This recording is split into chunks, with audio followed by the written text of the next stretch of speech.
waaqayyo gajjachana deemnu ol jennee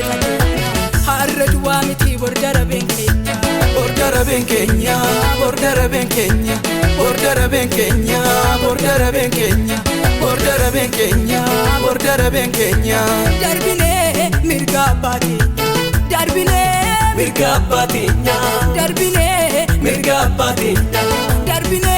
mirga baatenya darbine mirga baatenya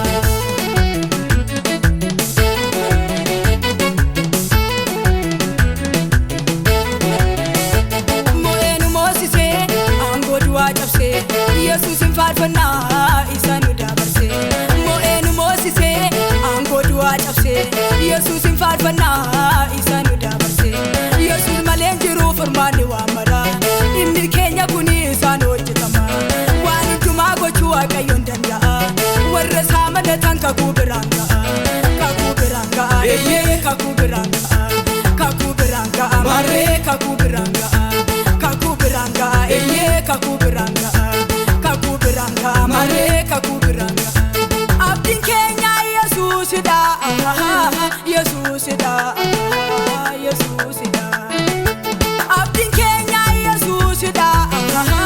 yesusida yesusida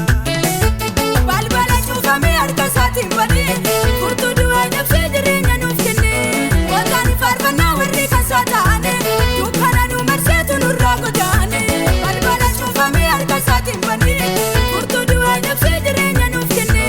wazani farfana warri kasatane dukana nu marsetu nurragodane nurragodane nurragodane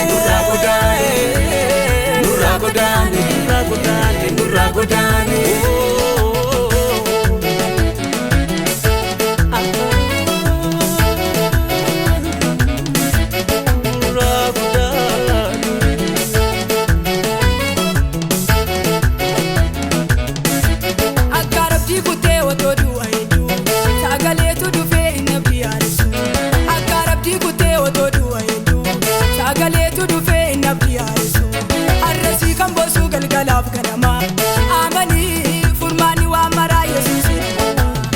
Furmani wa mara Yesusin gama amani